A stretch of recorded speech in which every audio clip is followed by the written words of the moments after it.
வணக்கம். அதிகாரம் 104. உழவு. உழவு தொழிலின் பெருமையையும் உழவனின் மேன்மையையும் விரித்துரைக்கிறது இவ்வதிகாரம். குறள் எண் 1031. சுழன்றும் ஏற்பின்னது உலகம். அதனால் உழன்றும் உழவே தலை. உலகம் சுழன்றும் ஏற்பின்னது. உழவு தவிர எந்த தொழில் செய்தாலும் சோற்றுக்கு உழவனிடம் வந்து சேர வேண்டும். எனவே உழவு தொழில் தலை சிறந்தது. குறள் எண் 1032. உழுவார் உலகத்தார்க்கு ஆணி, அகுது ஆற்றாது எழுவாரை எல்லாம் பொறுத்து. உழுவார் உழவு தொழில் செய்வோர். உலகத்தவராகிய தேருக்கு அச்சாணி போன்ற உழவர்கள் பிற தொழில் செய்பவரையும் காக்கும் வல்லமை உடையவர்கள். எந்த தொழில் செய்வோரும் உணவுக்காக அவர் பின்னே செல்வர் என்பது குறிப்பு. குறள் எண் 1033. உழுதுண்டு வாழ்வாரே வாழ்வார், மற்ற எல்லாம் தொழுதுண்டு பின் செல்பவர். உழவு செய்து அதில் கிடைக்கும் பொருளை தானும் உண்டு பிறருக்கும் கொடுத்து வாழ்கின்றவர் உழவு தொழில் செய்பவர். மற்றவர்கள் எல்லாம் பிறரை தொழுது உண்டு பின் செல்பவர் என்பது பொருள்.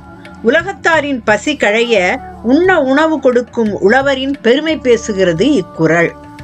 குறள் எண் 1034. பல குடை நீழலும் தம் குடை கீழ் காண்பர் அலகுடை நீழல் அவர். நீழல் நிழல். குடை என்பது காத்தல் என்னும் பொருளை தருகிறது இக்குறளில். அலகு என்பது கதிர் என்றும் கருவி என்றும் பொருள் தருகிறது. போர் முனையில் வெற்றிகளை குவிக்கும் வீரமிக்க அரசனும் ஏர்முனையால் வாழும் உழவனை சார்ந்து வாழ வேண்டும். நாட்டை ஆள்பவன் அரசன், உழவை ஆள்பவன் உழவன். அரசன் நாட்டை காக்க உழு தொழில் செய்யும் உழவன் அரசனையும் அவன் குடிமக்களையும் வயிற்றுப்பசியிலிருந்து காக்கின்றான் என்பது பொருள் ஆகும். குறள் எண் 1035. இரவார் இறப்பார்க்கு ஒன்று ஈவர், கரவாது கை செய்து ஊன் மாலையவர். இரவார் உணவுக்காக யாரையும் சென்று இறக்க மாட்டார்கள், பிறரை நாடமாட்டார்கள் உழவர்கள். இறப்பார்க்கு கரவாது ஒன்று ஈவர். தன்னிடம் வருபவர்களுக்கு ஒழிக்காமல் பசியை நீக்க வேண்டுவனவற்றை கொடுப்பவர்கள் உழவர்கள். தன் கையால் உழைத்து உண்ணும் இயல்பை உடைய உழவர்கள் உணவுக்காக பிறரிடம் சென்று இறக்க மாட்டார்கள். தன்னிடம் வந்து இறப்பவர்களுக்கும் தன்னிடம் உள்ள விளைபொருள்களை மறைக்காமல் கொடுத்து பசியை ஆற்றும் வல்லவர்கள் கொடையாளிகள் என்பது இக்குறள் தரும் பொருள் ஆகும். குறள் எண் 1036. உழவினார் கைமடங்கின் இல்லை, விளைவதும் விட்டேம் என்பார்க்கு நிலை. உழவரின் கை உழவு தொழில் செய்யாமல் ஓய்ந்து விட்டால் பற்றற்றவர் என்று சொல்லும் துறவிக்கும் வாழ்வு இல்லை. எப்பற்றையும் விட்டவர் என்றாலும் உழவனை பற்றித்தான் ஆக வேண்டும். குறள் எண் 1037. தொடிப்புழுதி ககுசா உனக்கின் பிடித்து எருவும் வேண்டாது சாலப்படும். தொடி ஒரு பலம், எடையளவு. புழுதி துகள், ககுசா கால் பலம். உனக்கு உழக்குதல், காய வைத்தல். பிடி கைப்பிடி. எரு உரம், சாலப்படும் நன்கு விளையும். ஒரு பலம் அளவு புழுதியை காற்பகுதியாகும் வரை உடைத்து காயவிட்டால் பிடியளவு உரம் இல்லாவிட்டாலும் நன்கு விளைச்சல் கிடைக்கும் என்பது பொருள். உனக்கு என்னும் சொல்லுக்கு இரு பொருள் இருப்பதால் அறிஞர்களிடையே கருத்து வேறுபாடும் உண்டு. வானம் பார்த்த பூமியாக இருக்கும் நிலம் என்றால் உலர்த்துதல், காய வைத்தல் என்னும் பொருளையும், நீர்வளம் மிக்க பூமியாக இருந்தால் உழக்குதல், கலக்குதல் என்னும் பொருளையும் ஏற்பது பொருத்தம். குறள் எண் 1038. ஏரினும் நன்றால் எரு இடுதல், கட்டபின் நீரினும் நன்று அதன் காப்பு.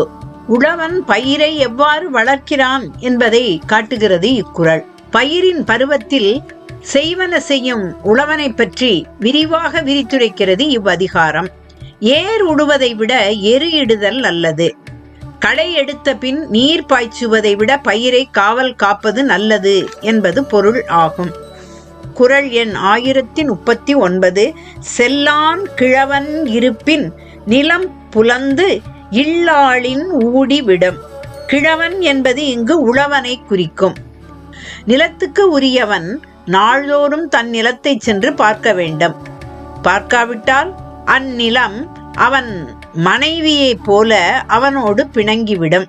நிலம் பயிரிட்ட பிறகு பராமரிப்பு இன்றி நினைத்த பயனை பெறாமல் விளைச்சல் குன்றும் என்பது பொருள். எனவே செல்லான் கிழவன் ஆக உழவன் இருக்கக்கூடாது. நாள்தோறும் செல்லும் கிழவனாக இருக்க வேண்டும். குறள் எண் 1040. இளம் என்று அசையி இருப்பாரை காணின் நிலம் என்னும் நல்லாள் நகும் அசையி சோம்பி. எம்மிடம் பொருள் இல்லை என்று சோம்பி இருப்பாரை கண்டால் நிலம் என்னும் நல்லாள் தன்னுள் சிரிப்பாள் என்பது பொருள். உழவனின் சிறப்பை சொல்லும் அதிகாரம். நிலமகளை நம்பி உழைப்பவருக்கு வறுமை இல்லை என்பது குறிப்பு. ஏர்முனைக்கு நேர் இங்கே எதுவுமே இல்லை என்றும் நம்ம வாழ்விலே பஞ்சமே இல்லை என்னும் மருதகாசியின் பாடலை முழுவதும் கேட்டுத்தான் பாருங்களேன்.